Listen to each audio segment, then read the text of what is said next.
Steve here. It's the show where I answer your questions, and this week my first question comes from J. Dodify. Steve, been watching the news and stuff. The fascist Tangerine is now starting to accuse Obama of being in collusion with GCHQ. Sean Spicer looked fumbling and confused and like he didn't even really believe what he was saying. Do you think the Donald has actually started properly losing the plot? I mean, started to genuinely suffer from some fairly serious mental health issues over and above his usual tragic narcissism. GCHQ, by the way, for my fellow out-of-the-loop Americans, stands for Government Communications Headquarters. It's an arm of British intelligence.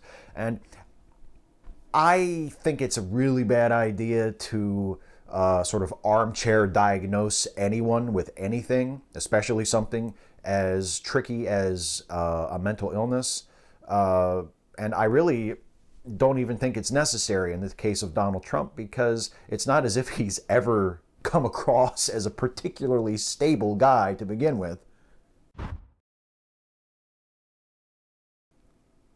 And I don't really see his current behavior as being all that out of character. I mean, I know it's tempting for some folks to say he must have a diagnosable condition. Why would he act this way? And all I can say is I'm not qualified to diagnose him, especially having never met him or spent any time with him.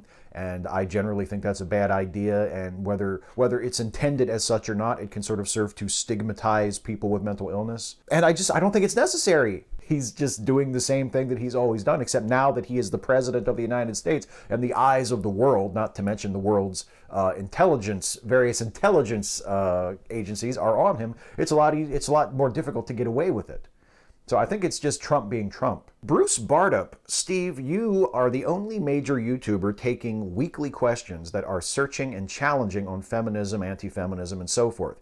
How much do you think this is because of your famous blockband policy is weeding out time-wasting trolls so you have time to look through a bunch of comments and pick the best? Or how much is that the policy inspires good comments and quality discussions in your comment section of your videos? There has to be some reason why you had to ask is the benchmark of such videos, the one held up for emulation on both sides of the divide. What is it? Do you know? Do you care? Or are you just glad of another reason to flip the middle digit at your detractors? Well, first of all, thank you very much for saying that, Bruce. It really means a lot that this series especially means so much to you, that you think so highly of it. I think moderating the comment section has a lot to do with it. Moderating the comments makes sure that the only comments that are publicly visible to people are those that are civil and constructive and relevant to the subject of the video in some way. And all comments that I find that don't fall into those categories, that aren't civil, that aren't constructive, or that are irrelevant to the video, get tossed. I just remove them because at best they're clutter. And I don't want a cluttered comment section. I want it to be useful to people. And I want it to be welcoming and hospitable to people who come to use it for the reasons that I want it to be there for. My intention with these videos is, one, to make a good video, to make a video that other people might find interesting or entertaining or relevant in some way, and two, to interact with my viewers in a meaningful way, in a way that shows that I'm listening to them, that I'm responding to them, that they can ask me stuff and get me to talk about stuff that I might not otherwise talk about, and establish a rapport and establish that I'm here, and I'm paying attention. And if I can do that with this series, and if I have done that, then the series has done its job. And if that's the case, that makes me really happy. Francois Lacombe. Hi, Steve. I wonder, what is your opinion about the many, many movie reboots and remakes Hollywood has been churning out at an ever-increasing rate, like Superman, Spider-Man, Star Trek, The Manchurian Candidate, Conan the Barbarian, etc. Sometimes the results are quite impressive, Godzilla 2014, sometimes really bad, Godzilla 1998, and most of the time they feel rather pointless to me. Any thoughts on the subject? I think in general, just as a rule, I would find remakes to be a bad idea, just because you're not doing anything new. You're not doing anything original. You're not looking at a writer or a director or a cast of actors and saying, we want to do something different. We want to tell a different story from a different point of view, something from our personal experience, something that expresses an idea that we think is important. Like, to me, that's the essence of filmmaking. That's the essence of art in whatever media. Finding something telling a story that only you can tell, And obviously there's nothing new under the sun, and everybody is sort of retelling versions of the same stories that other people have told. But if you can tell a story from your perspective, from your experience, or if you as an actor can draw on your experience or your creativity and do something in a way that nobody other than you could do, or you can do that as a writer or as a cinematographer or whatever, that to me, that's the good stuff. And it seems like there's less interest in that at the Hollywood level, at the studio level than ever. And there's more interest in just cashing in on established properties. So generally, I think reboots and remakes like that are to be avoided. But there are, of course, exceptions. There are remakes and reboots that turn out to be great. Vitamin W. Steve, I've been deconverted for a long time, partially thanks to you, and happy living a secular life. Recently, I moved back home to where I lived when I was more religious, and I almost feel it coming back. The religious thinking, that is. Specifically, the parts I don't like, the reasons I've deconverted in the first place. Fear of death, fear of hell, boredom, what's my life purpose, Catholic guilt run amok, Pascal's wager, etc. How do I reassert my atheism without falling into nihilism or amorality? It's almost like I forgot how to be, at least partially. Do you have any words of sense or logic to snap me out of it? What I have always told myself, and what I told myself years ago when I finally sort of broke with my God belief or my attempt to have a God belief and just went straight atheist, is to say none of this stuff is real. Religious thinking, appealing to God, these sorts of things don't have any chance of helping me or you with our problems, with our feelings, with our insecurities, with our fears, because we know that there is no God, that it's not real, that there's nothing there to appeal to.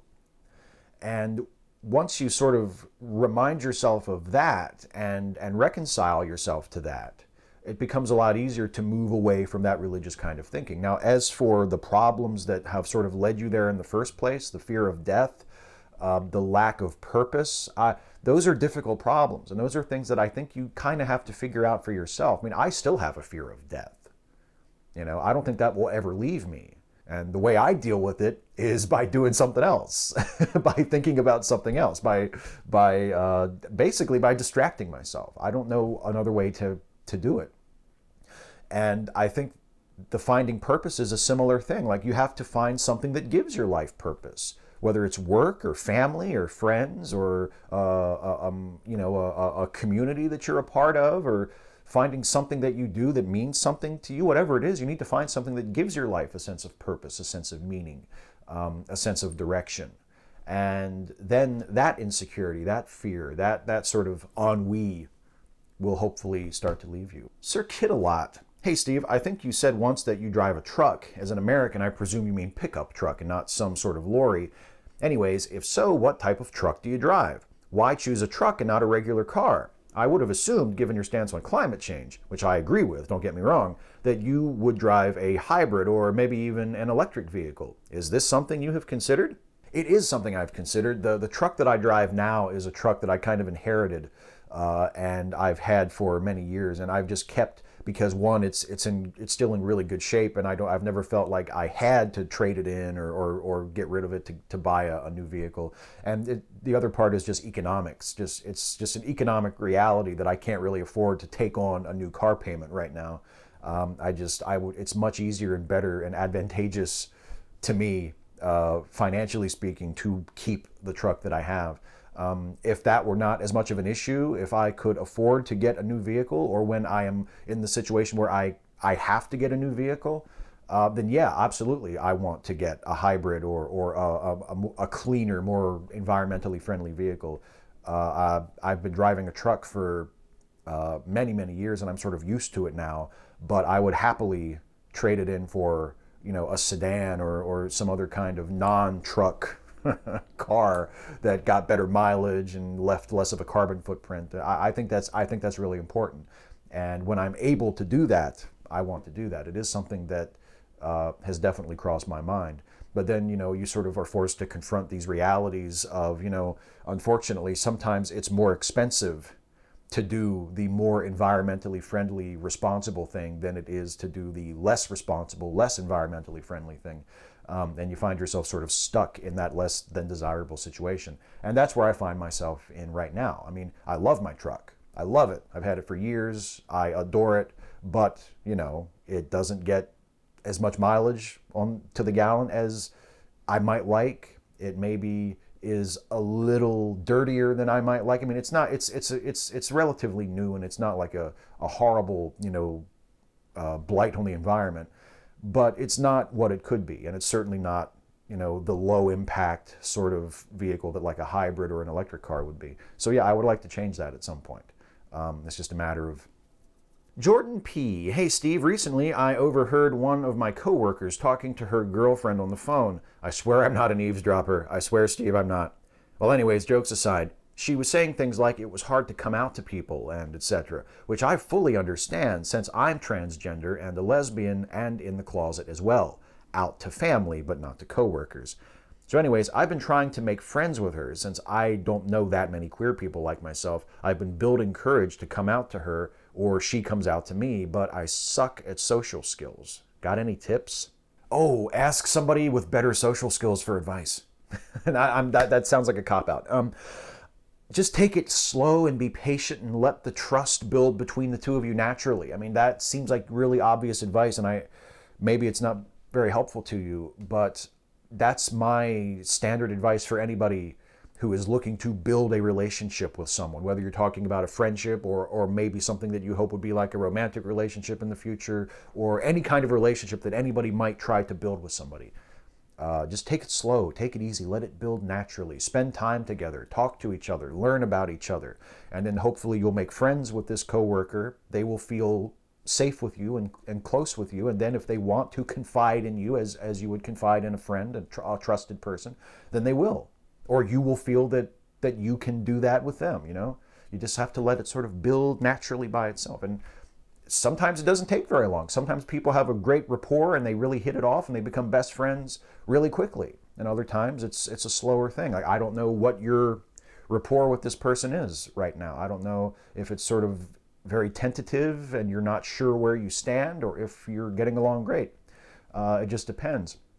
But I would say, and this goes with whether you have awesome social skills or whether you have terrible social skills and you feel, you know, at sea and sort of, you know, anxious about social situations. I just think it's best to take things slow and let things build naturally. And if you ever find yourself at a point where you want to come out to this person and you don't feel anxious about it, or you don't feel as anxious as you would with another person, you know, you feel like you would be safe and accepted if you came out to this person, then maybe that's the time to do it, you know. But only you'll know when that time is. And my advice is just take it slow. Let things build. Let things build slowly and naturally. And then, you know, take it from there. And also, I reiterate, ask someone with better social skills for advice. They might have something way more helpful to tell you than I would. Lorita Rosita La Otorino La Ringoliga. I'm a Mexican feminist. A day without a woman was a day women don't show up to work, but also to not buy from businesses to show that women are needed. But many feminist women were encouraging to only shop at places owned or run by women or minorities. If the place is owned, run by white men, then we shouldn't. To refuse to shop at a place because of gender race, I thought it was less of a day without women and more of don't give white men your money day. And it seems many white women try to separate themselves from white men, almost as if their gender makes them somehow less white. It does hit close to home because I live in New York and I know small businesses owned by white Italians, Irish, like pizzerias, bakery, etc., who struggle. I get sending a message to all businesses equally, but the idea of only shopping at places that aren't owned by white men, it left an uneasy feeling inside me. Maybe it would have made more sense to say, don't shop at rich businesses, or at the very least, don't shop at all businesses equally. I understand your concerns, your ambivalence about it. I think anytime there is a mass protest planned, where people say, okay, we're all going to do this thing on this day, there's always going to be collateral damage. There's always going to be people who could potentially be harmed by it, who don't necessarily mean the protesters any harm or aren't necessarily contributing to the problem that the protesters are fighting against. That's just a peril of staging that kind of large-scale protest. And the risk of that is that you will hurt people who don't necessarily deserve to be hurt or who can't afford to be hurt or who would otherwise be your friends and would then be alienated from your cause. Like, those are all problems with doing a really, really big statement like that. It just means that you have a conscience if you're worried about, hurting people who don't deserve to be hurt. It just means that you recognize that it is an incredibly complex situation, especially when you get into economics and especially when you get into boycotts and voting with your dollar. There are always going to be situations where you could potentially hurt people who don't actually deserve to be hurt. If your conscience tells you that it's too broad to just say don't spend money at white male-owned businesses today, if you would rather say, well, I'm going to interpret that as don't support rich businesses, don't support businesses owned by wealthy people or whatever, then I think you need to follow your own conscience and express your protest or support the movement in a way that is consistent with your values. Joe McClory, do you have any interesting stories for when you first decided to make videos on YouTube, or about what changed that made you think you would be able to do video production as your only job? There's not really a story behind it. It's just that there's not really a story behind it. I happened to be in college full-time when I started the YouTube channel. I had left my job and had gone back to college as a full-time student. So I wasn't working anyway when I started doing the YouTube channel. And then the channel started making money. I started to earn enough ad revenue. At the time, I earned enough ad revenue that I could pay all our bills and it treated as a full-time job. Not a terribly well-paying full-time job, and it still isn't a terribly well-paying full-time job, but it pays well enough to pay the bills and to keep a roof over our head and food on the table. And it's something that I have a lot of passion for, and that I feel like I'm at least okay at. I feel like I'm good at it, and I like doing it, and it allows me to express my creativity and to do things that have meaning to me and that I think are worth doing. So I started to do it, and I started to treat it like a full-time job. And as long as it continues to pay the bills, I'm going to continue to treat it like a full-time job. So that's really, there wasn't like a light bulb moment where I thought, this is what I must do. It's something that I enjoy doing, that I'm good at, that I get something out of personally, and that generates enough income for our household that the bills get paid. I mean, that's really all there is to it. Isn't that a great story? I'll tell you another great story. It's that this is it for the first section of the video, and the next part of the video coming up is going to go by a lot faster because it's a little something that I like to call the lightning round. Sorry, did I say that was a story? I meant to say incredibly awkward ham-fisted segue. Ahoy, no. I don't know if you do picture questions, but would you please check out this one? You won't be disappointed. Okay, let's see the picture. Oh, look at them Belgian waffles. Yes, please. I would like one. Thank you very much. Oh, they look so good. Joshua Purvis. Hi, Steve. My question is that what did you think of Kong, if you've seen it? And do you think their movies are going to do a reboot of the X-Men movies with X-23 in it? Thanks. I haven't seen Kong Skull Island yet. I don't know if I'm going to see that in the theaters or not, so I don't know what I thought of it because I haven't seen it. And I would not be at all surprised if X-23 shows up in further X-Men movies. I'm not sure how they would swing that, but I would not be surprised at all to see her reappear again on film. I think that could potentially be a very lucrative character for the studio and a character that could be the subject of really interesting, good movies. I don't know how they're going to swing it. I don't see it being a reboot anytime soon. But yes, I do think we will see more of that character in movies after Logan. Lucas Hackett. Steve, as much as I find it very weird to say this, is life really like a hurricane? Or am I just crazy and ended up in Disneyland questioning my sanity? You have to pay attention to the lyrics of the song, Lucas. Life is like a hurricane here in Duckburg. Race cars, lasers, airplanes. It's a duck blur. We might solve a mystery or rewrite history. It's clearly specifically referring to events in Duckburg portrayed in the show. So no, life in general is not like a hurricane. That would be an unwarranted extrapolation from the lyrics of the DuckTales theme song. But I'm glad you asked. There are no bad questions.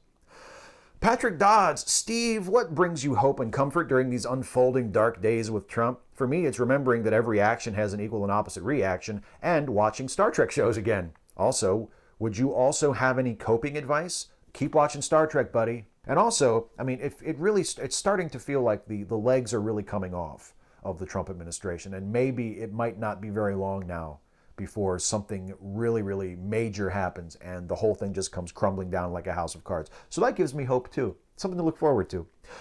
Glanderson Booper is coming to your chat. Oh, that sounds exciting. Hey, Steve, you said before that if you had the power, you would ban all anti-SJW, anti-feminist YouTube assholes from YouTube in that particular situation. I'm curious, is your problem with them because of their opinion, or it's more of the way they express their opinion? Are there certain ways they could express their same opinion in ways that you would be okay with? I mean, it depends on the opinion, but in many cases I would say no, there is no way to express certain opinions that I would be okay with. If your opinion is feminism is cancer, what's a nice way to say that? What's a nice way to say that a movement devoted to women's equality is a bad thing and should be attacked and demeaned and resisted and undermined? There's no nice way to say that. There's no way you could say that I would find acceptable, because I find the underlying premise to be offensive and ignorant and harmful. Kevin Logan, oi oi S-bomb. I don't know if you've already answered a question like this one in the series before, but here it goes. If you could have 5 historical figures as guests at a dinner party, who would you pick and why? Oh, geez, historical figures. Thomas Paine, okay. Abraham Lincoln, Frederick Douglass. Let's see, that's 3. Emily Dickinson. Although I don't know how comfortable she would be. I'm not sure if Emily would like being there, but I would have Emily Dickinson there just because I really am a big fan. That's 4. And who would be the 5th one? The 5th one, Alan Shepard, my favorite astronaut, who unfortunately passed away in 1998. So Alan, there you go. Those are my 5. They would have nothing to talk about. I guess Abraham Lincoln and Frederick Douglass would spend the whole time talking to each other, and everybody else would just be sitting there like, but I would be having a good time. Radical Bacon, did you find a replacement for Yingling? No, actually, I haven't had to find a replacement for Yingling because the last beer I had was the Yingling that I had with my pal Serious Mind at the Reason Rally last year. I haven't had a drop of beer or any alcohol since. Not an intentional thing. I never said I'm going to stop drinking. I just haven't had one. I just kind of stopped. I just haven't had a beer, so I haven't had to replace it. Asante, hey Steve, do you think there is an epidemic of liberals since Trump became president who are straight up trying to fall in line with conservative thinking? I don't think that's it, and I don't know if I'd say it's an epidemic, but I think there are a lot of liberals, particularly like Democrats in Congress and in the Senate, who are trying to work with Trump because they're trying to be constructive and they're trying to be cooperative, and they're looking at Trump and saying, well, hey, he is the president, and if he's trying to do something good, we should help him do it. And unfortunately, in doing so, they are normalizing and legitimizing him. Harry Ray, if it's not too personal a question, what are the housekeeping arrangements in your household? I know that you consider your YouTube channel your job, but since you work from home, does the housekeeping fall to you? And do you consider a fair distribution of chores to be an important feminist goal? Well, yeah, sure. If you live in a household with someone else and there's household chores to be done, I think it should be divided up fairly. One person shouldn't just be doing all the work while the other doesn't. And yeah, we divide up our chores fairly evenly. I do the laundry and I take out the trash, and sometimes I do the vacuuming, and my wife does other things like the dishes or change the sheets on the bed. They're divided up. We each do different things, but we both hold up our end, I think it's fair to say.